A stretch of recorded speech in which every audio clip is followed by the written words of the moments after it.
All right, let's bring in Alina Habba now, legal spokesperson for former President Donald Trump. She is outside the courthouse there in New York City. It's a popular spot today and for the past 16, 17 days.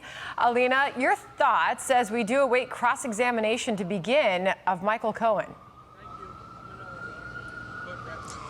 If it's anything like the cross-examination that I have done myself with this witness, we should be in good shape.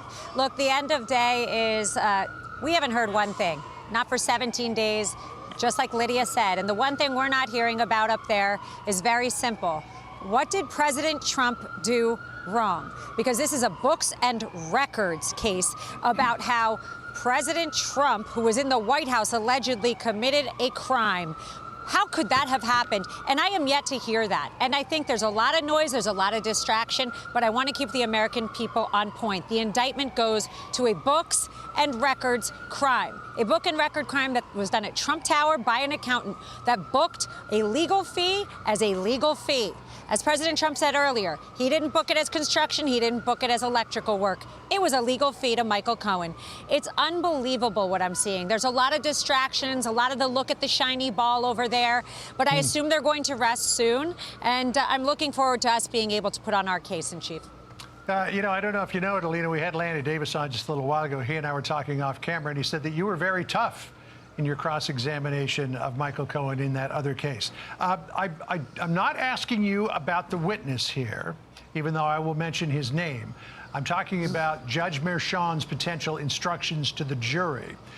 We had an analyst who said that the judge will likely instruct the jury to say, if you believe that anything that Michael Cohen has said on the stand is a lie, you are at liberty to disregard his entire testimony.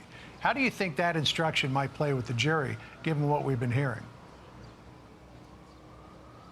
I have an issue with limiting instructions. I've said it before, I'll say it again. I think it's really hard to unring bells in there. The issue is we have a jury listening to testimony, whether it be struck or whether an objection is put on the record and it is sustained.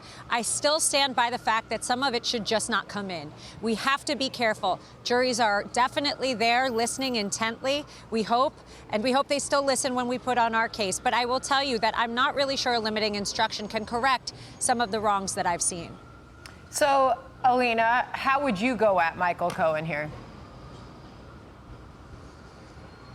The way I did.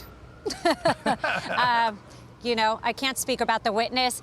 He's currently under oath, and we're about to start our cross-examination, but we're well prepared, and we'll proceed. All right, another issue in this case, of course, is the gag order that the president complains about every day. He took it to an appeals court and lost. So what now? You know, it keep going up. That's the issue. That gag order is completely unconstitutional. I think what makes it more egregious, frankly, is the fact that we have witnesses in this courtroom that have made a point of going out, being on TV, making money, doing those items, but we are not allowed to. President Trump, the leading candidate, is somehow not allowed to. He is the defendant. He is the one innocent until proven guilty. But they have silenced him and gagged him. It is so unconstitutional. Thank God we have levels of the justice system that we can go up. I'm sure we will dispute that. Alina, I know we're going to let you go. You and Laura, everybody mentioned they want to squeeze in a quick lunch before you head back into the courtroom. But just can you give us some sense, as close as you are with the former president, how he's doing? He's great. He's doing great. You know, I think the only thing that's really frustrating him at this moment is the fact that he can't speak more and the fact that he can't speak his truth, which is the truth. And as anybody in that kind of situation, that is frustrating in itself. The rest of it he's used to. They've been doing it since 2016 when he came down the golden escalator. Alina, great to talk to you. Thank you for taking the time during the lunch break. Really appreciate it. Thanks, Alina. I'm Steve Doocy. I'm Brian Kilmeade. And I'm Ainsley Earhart. And click here to subscribe to the Fox News YouTube page to catch our hottest interviews and most compelling analysis.